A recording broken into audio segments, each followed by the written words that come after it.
Pour faire une synthèse sérieuse de cet après-midi, il aurait fallu que je fusse doué du don d'ubiquité, vous savez, le don qui permet d'être au même moment à plusieurs endroits. Et malheureusement, je n'ai pas le don d'ubiquité. Contrairement à un personnage nommé Sabine, qui est l'héroïne d'une nouvelle géniale de Marcel Aimé, que j'ai lue il n'y a pas longtemps, donc je ne résiste pas au plaisir de vous en parler. Il s'agit donc d'une femme qui s'appelle Sabine, qui a un mari et qui a un amant. Bon, ce sont des choses qui arrivent. Et lorsqu'elle est dans les bras de son amant, eh bien, elle n'a pas envie de rentrer chez son mari. Et elle dit ce que peut-être certaines femmes disent dans cette circonstance-là. Oh, si seulement j'avais le don d'ubiquité, si je pouvais me diviser en deux, il y aurait une Sabine qui resterait dans tes bras, mon amour, et il y a une Sabine qui rentrerait chez le cocu. Mais si vous n'avez jamais eu ce genre de désir, vous savez que ça ne marche pas. Et là, petit miracle, il y a deux Sabines. Le problème, c'est qu'elle a encore un autre amant, donc elle se divise encore. Puis elle voit que c'est très agréable d'avoir le don d'ubiquité, ça lui permet, c'est du Marcel Aimé, ça lui permet en même temps de passer l'aspirateur et de lire Modes et Travaux. Enfin, c'était l'époque. Le problème, c'est que ce don est tellement extraordinaire qu'il y a une multiplication des Sabines. Il y en a 500 en France, 500 en Angleterre. Je ne vous raconte pas la fin de la nouvelle. Lisez dès ce soir cette nouvelle géniale de Marcel Aimé qui s'appelle Les Sabines. Mais enfin, je n'ai pas le don de Sabine. Et donc, pardon à celles et ceux dont je n'ai pas entendu les propos. Cependant, allant de ci, de là, pareil à la feuille morte, comme disait Verlaine, il me semble que j'ai entendu trois mots qui peut-être résument cette si belle et cette si riche journée. L'accompagnement, la critique, l'attention. L'accompagnement, tout d'abord. Et pour inaugurer cette première partie, je citerai l'un des plus beaux mots écrits jamais par les philosophes. C'est un mot du philosophe Gaston Bachelard qui a écrit quelque part « Le moi s'éveille par la grâce du toi ». Le moi s'éveille par la grâce du toi. Magnifique formule qui nous laisse à comprendre qu'on a besoin d'autrui pour être soi. Qu'en somme, on ne peut trouver seul sa place dans le monde, que l'on accède à la subjectivité, si vous voulez, à la singularité, que par la médiation de l'altérité. Or, pour le dire plus simplement, ce qui est murmuré ici par Bachelard, c'est que si je peux dire moi, voire moi je, si je suis très orgueilleux, c'est grâce à toi. De là, la nécessité absolue d'être accompagné dans son chemin dans le monde. Oui, le thème de l'accompagnement me semble avoir été l'un des thèmes essentiels de vos travaux, de nos travaux de ce jour. Car en effet, ce n'est pas tout seul que l'on peut accéder à un bon usage du numérique. Est-ce que ce n'était pas un peu l'un des buts de nos journées, de nous apprendre plein de choses pour que nous puissions tous accéder à un bon usage du numérique? Il me semble. Et en effet, il y a bon usage du numérique quand les machines numériques restent au service de l'humain et non pas l'humain au service des machines. Or, ces machines sont si séductrices, si séduisantes, que facilement on cesse d'en être le maître pour en devenir l'esclave.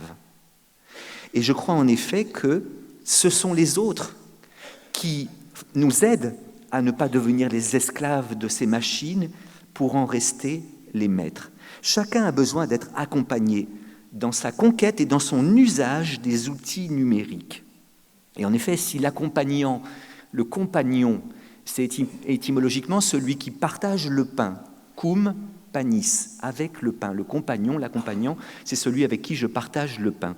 Eh bien, on pourrait dire tout aussi bien que le compagnon, c'est celui avec qui on peut partager les outils numériques. Pourquoi ? Parce que l'homme n'est pas fait pour être seul, pardonnez-moi cette banalité, seul. Est-ce que j'aurais eu accès aux outils numériques ? Est-ce que seul j'aurais eu maîtrise des outils numériques ? Non. Je développe ces deux points. Est-ce que seul j'aurais eu un accès véritable aux outils numériques ? C'est très douteux. Comment ne pas avoir peur de ces outils complexes, changeants, mystérieux, surtout quand, comme moi, on n'a pas la chance d'être de la génération numérique, quand on n'a pas la maîtrise intuitive que les jeunes ont de ces outils, quand on y est moins débrouillard qu'embrouillé. Et en effet, devant ces machines-là, moi je me sens très embrouillé et très peu débrouillé.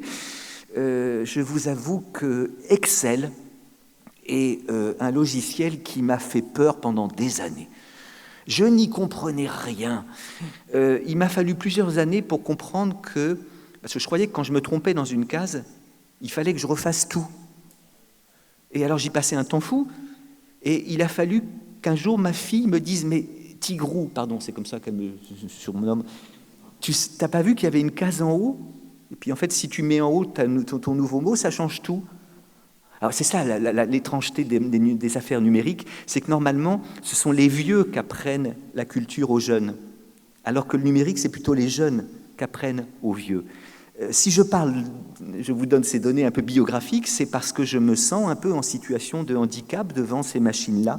Seul, je n'aurais pas eu accès à ces appareils, ou en tout cas, j'en aurais eu tellement peur que j'aurais fait le minimum.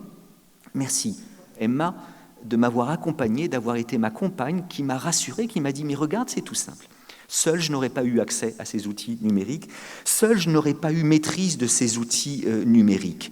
Et voilà pourquoi nous avons tous besoin, en effet, d'une aide, et d'une aide qui prend souvent la forme d'une prévention.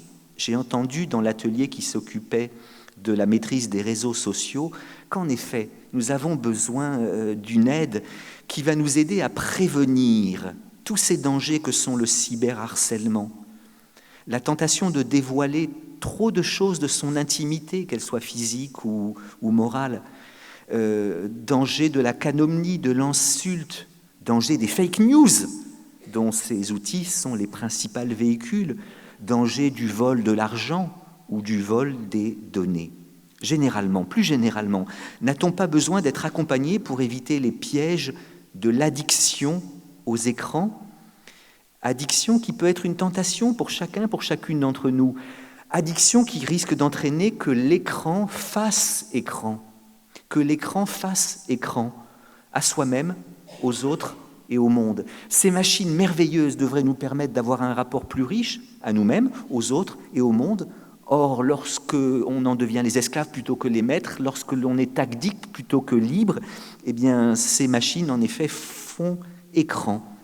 Le danger pourrait être dit d'une autre manière.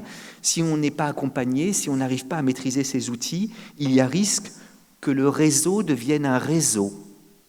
Le réseau, c'était, dans le temps, on appelait ça un RAI, R-E, accent circonflexe T-S, ou un réseau, c'était un filet qui permettait d'attraper les oiseaux, vous voyez. Eh bien, le réseau est un réseau qui peut nous attraper, et alors qu'il devrait nous libérer, éventuellement, il nous rend esclaves. Oui, un homme seul est souvent mal accompagné.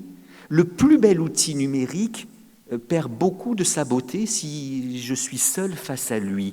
De même que le meilleur pain du monde perd de tout son goût si je suis seul à le manger. Je reviens à cette idée d'accompagnement et de compagnon.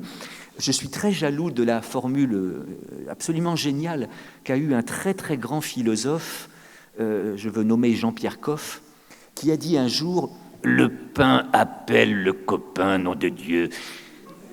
Je vous raconte l'histoire. Jean-Pierre Coff est malade, enfin il est opéré, et il va dans un établissement de suite de soins. Assez vite, il va très bien, il a envie de sortir, et on lui dit « Mais non, monsieur Coff, il faut vous reposer un petit peu ». Bon, ben, enfin, qu'est-ce que je vais foutre? Et résultat, on lui dit, intéressez-vous à ce qu'on donne à manger aux vieux. Et évidemment, il a trouvé que c'était vraiment pas bon ce qu'on donnait à manger aux bons. Enfin, c'est de la merde, c'est pas bon. Le problème, c'est qu'on leur donne à manger alors qu'on devrait manger avec eux. Et c'est là qu'il a eu cette formule géniale, le pain appelle le copain. En effet, le meilleur pain du monde, si je suis tout seul à le manger, il perd de tout son goût. Un jour, avec des amis philosophes, on se demande un soir, qu'est-ce que la beauté? Bon, rassurez-vous, on n'a pas toujours des conversations aussi élevées, mais enfin, ce soir-là, c'était... Et l'un d'entre nous ose cette belle réponse, le beau, c'est ce devant quoi je voudrais être deux. Et en effet, le plus beau paysage du monde, si je suis seul à le voir, c'est comme si j'en étais privé.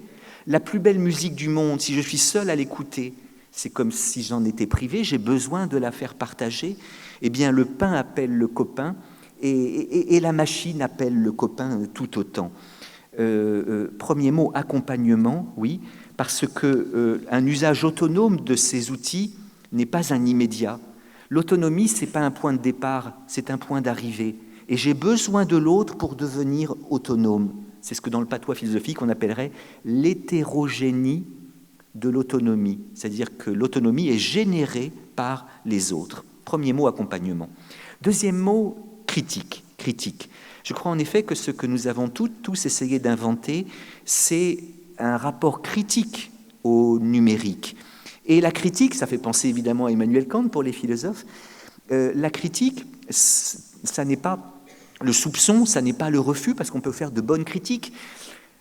Critique, ça vient du grec krisein, qui veut dire distinguer, séparer. La critique, c'est l'art qui permet de distinguer entre un bon usage et un mauvais usage. Quand Kant écrit critique de la raison pure, ça ne veut pas dire qu'il va dire du mal de la raison pure, ça veut dire qu'il va distinguer entre un usage légitime de la raison pure et un usage illégitime de la raison pure.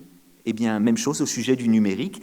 Nous devons inventer un rapport critique au numérique, c'est-à-dire distinguer entre un usage légitime et un usage illégitime. Au fond, entre le moment où la machine est à notre service et le moment où nous devenons à son service. Et si on arrive en effet à maîtriser ces outils, eh bien, oui, on découvrira des métiers faits pour soi. On rencontrera peut-être un amoureux ou une amoureuse fait pour soi. On obtiendra peut-être une belle reconnaissance de soi. Accompagnement, critique et attention. Attention à tous les sens du terme, parce que souvent ceux qui disent du mal de ces outils disent qu'ils nous empêchent d'être attentifs. Voyez, l'autre jour j'étais au restaurant et je vois à la table d'à côté vraiment un très beau couple. Elle était aussi belle qu'il était beau, il était aussi beau qu'elle était belle. Je les enviais un peu. Eh bien, ils ont passé leur temps à ne pas se parler, car chacun a passé son temps sur son petit appareil. Il n'était pas attentif à elle, et elle n'était pas attentive à lui. Soyons attentifs pour rester attentifs. Soyons attentifs en restant attentifs. Je ne sais pas ce que ça veut dire, ça. Enfin bon, je suis fatigué, moi aussi. Et je reprendrai cette formule du poète Hölderlin. Là où il y a danger, là aussi croit ce qui sauve. Oui, il y a des dangers dans ces appareils. Oui, il y a des dangers. Danger pour l'humain et aussi, je l'ai entendu dans son autre atelier, danger pour l'environnement de l'humain. Oui, parce que ces machines, en effet, peuvent avoir de graves conséquences écologiques. Les matériaux qui les composent, les ondes qu'ils génèrent, l'électricité qu'ils consomment, le serveur dont ils ont besoin, tout cela peut abîmer l'environnement dont nous avons besoin pour continuer de vivre en humain. J'ai appris dans un atelier que les data centers qui se trouvent à Aubervilliers consomment plus qu'une ville de 50 000 habitants et que ces machines-là polluent plus que tous les avions. C'est très inquiétant, ça. Oui, il y a danger, mais là où il y a danger, là aussi croît, du verbe croître, ce qui sauve. Car après tout, les anciens ont inventé un bon usage de l'écriture, les anciens ont inventé un bon usage de l'imprimerie. Allez, faisons-nous un peu confiance. Nous inventerons, vous inventerez, pour les plus jeunes d'entre nous, un bon usage de ces machines. Le moi s'éveille par la grâce du toi. Grâce à toi, enfin grâce à vous, je me suis un peu éveillé aujourd'hui. J'avais un peu la tentation d'être grand-père ronchon. Je suis un peu moins ronchon ce soir. Je suis même assez joyeux. Oh, je ne vais pas devenir petite poussette, c'est un peu tard pour moi.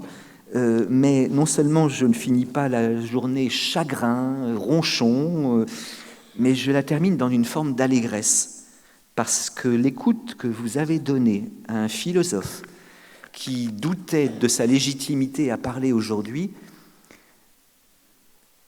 le moi s'éveille par la grâce du toi, ça m'a beaucoup touché. Merci. Thank you.